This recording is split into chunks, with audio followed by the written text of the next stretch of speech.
আসসালামু আলাইকুম এভরিওয়ান, আশা করি সকলে ভালো আছেন। আজকে আমি আপনাদের সাথে চলে এসেছি নতুন একটি রেসিপি শেয়ার করতে।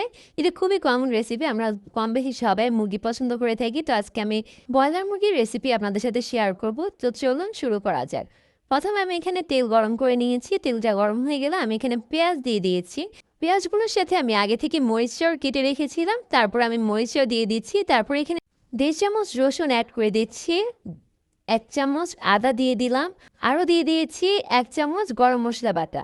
তারপর মশলাগুলোকে ভালো করে নেড়েচেড়ে একটু মিশিয়ে নিব। তারপর আমি এখানে দিয়ে দিচ্ছি 1/2 চামচ হলুদ, 1/2 চামচ মরিচের গুঁড়াটা আপনারা আপনাদের স্বাদ মতন দিয়ে দিবেন। তারপর দিয়ে দিচ্ছি 1.5 চামচ জিরা ও ধনিয়ার গুঁড়া, স্বাদ মতো লবণ অ্যাড করে দিয়েছি, 2টা তেজপাতা দিয়ে দিলাম। মশলাগুলোকে নেড়েচেড়ে আমি এখানে পানি দিয়ে দিচ্ছি যাতে মশলাগুলো নিচে দিয়ে পোড়া না যায়। মশলাগুলোকে একটু জাল করে নেব। জাল করে নেওয়ার পরে আমি এখানে দিয়ে দিচ্ছি আগে থেকে কেটে রাখা মুরগির মাংসগুলো দেওয়ার পরে আমি মশলার সাথে ভালো করে নেড়েচেড়ে মিশিয়ে নেব।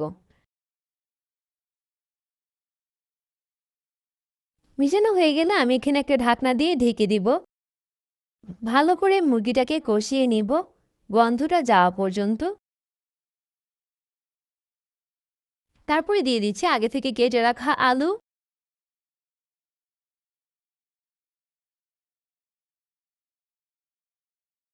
আলুটাকে মশলার সাথে ভালো করে মিশিয়ে তারপর আমি এখানে ঢাকনা দিয়ে আবার কিছুক্ষণ কষিয়ে নিব।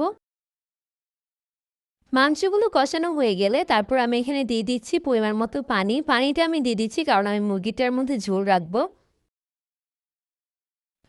তারপর নেড়েচেড়ে আমি আবার কিছুক্ষণ এই পানিটাকে জাল হতে দিব যাতে মুরগিটা এর মধ্যে সিদ্ধ হয়ে যায়।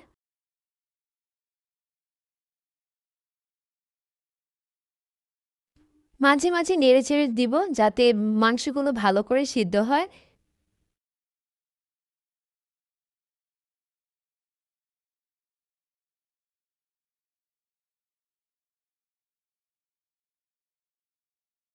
এই তো তৈরি হয়ে গেল আমার মজাদার সুস্বাদু মুরগির রেসিপি।